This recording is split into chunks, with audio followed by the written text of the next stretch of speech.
大家好，欢迎来到烟火味厨房。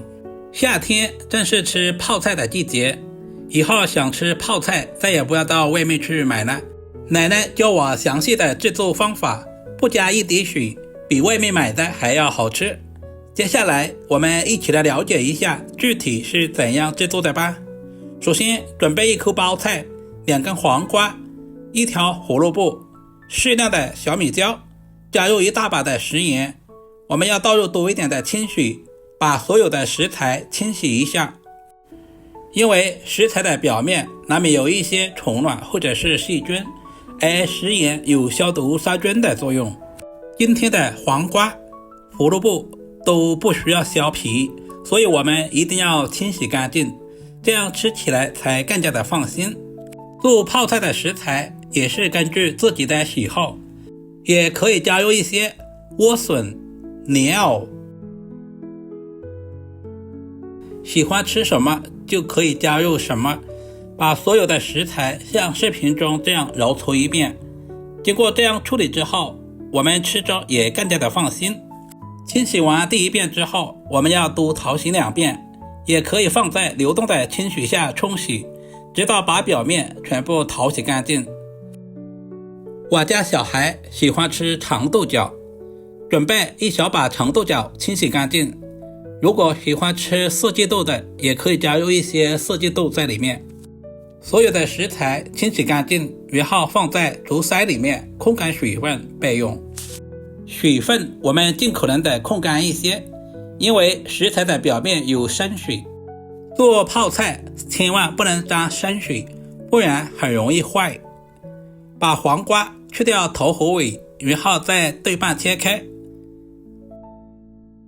接着再2分为4切成小条。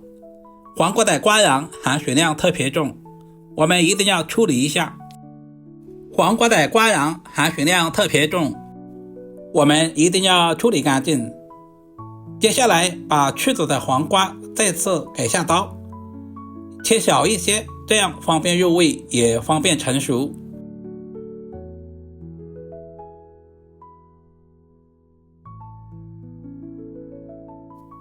接下来把黄瓜切成5到6公分左右的小长段，我们尽可能的切均匀一些，全部切好，放在准备好的碗中备用。接下来把胡萝卜去掉2头2尾，接着再切成厚片。胡萝卜含有丰富的胡萝卜素，也是小朋友们特别喜欢吃的。胡萝卜的质地比较硬，我们也不需要切太大，切成和筷子粗细差不多就可以。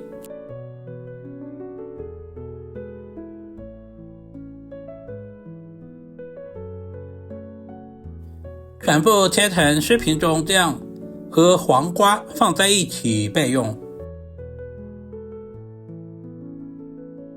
接下来把长豆角也切成5到6公分左右的小长段，全部切好，和胡萝卜放在一起备用。趁包菜不注意的时候对半切开，把包菜切成4等份，这样方便去除中间的硬心。其实中间的硬心也不要直接扔了，切小块一些，做出的泡菜比包菜叶还要好吃。接着把包菜叶撕成不规则的小块，包菜中间嫩叶部分我们就不要放在里面，因为质地比较软，腌出来的包菜软塌塌的，一点口感也没有，留着炒着吃。把包菜全部处理好，放在大一点的碗中。接下来把切好的胡萝卜、黄瓜、豆角也倒在一起。下面就是关键的一步，我们往里面加入1大勺的食盐，食盐的量一定要多准备一些，戴上手套充分的抓拌均匀。加入食盐有2个作用，食盐可以消毒杀菌，而且可以把所有食材的水分杀出来，这样口感会更爽脆。充分的发拌均匀，使食材的表面都能够裹上食盐，放在一旁腌制1个小时左右。准备一小把去皮的大蒜，把大蒜切成薄片或者是小丁。做泡菜，大蒜我们要稍微的多准备一些，增加蒜香味。大蒜还可以起到消毒杀菌的作用。2小块去皮的老姜同样切成薄片，我们尽可能的切薄一些，这样更容易释放出香味。全部切好放在小碗中。一小把清洗干净的小米椒，去掉辣椒蒂。小米椒可是泡菜的灵魂，在我们湖南都喜欢加一些小米椒，如果吃的不怎么辣的，也可以用大红椒或者是美元椒来替代。全部切成稍微薄一点的马蹄片，切好和姜蒜放在一起。现在的食材也已经腌制好了，大家可以看一下，质地很硬的胡萝卜，经过10年腌制之后变得软塌塌的。食材腌制的时间一定要在1个小时左右。用10年腌制过后的食材，腌出了大量的水分，这里我们千万不能加清水去清洗。像视频中这样戴上手套，把表面的水分拧干，我们尽可能的拧干一些，这样做出来的泡菜会更好吃。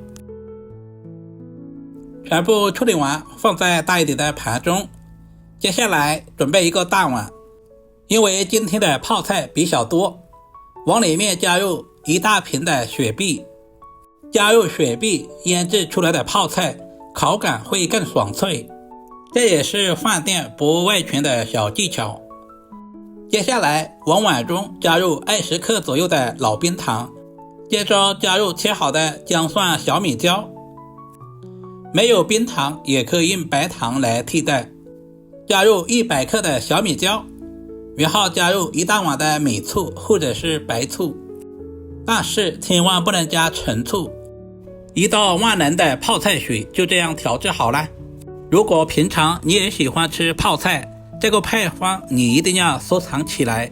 把处理好的食材倒在大碗中，准备筷子稍微的整理一下，使所有的食材完全浸泡在泡菜水中。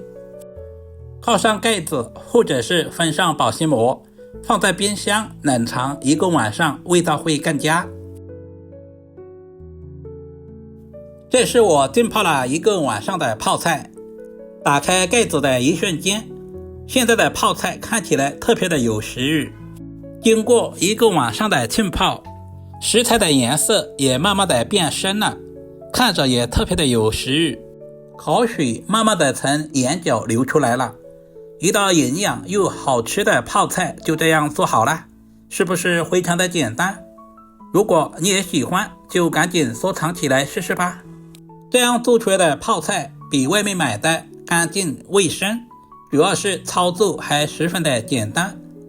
如果今天的视频对您的厨艺有一点点帮助，就麻烦点赞、收藏、留言并转发出去。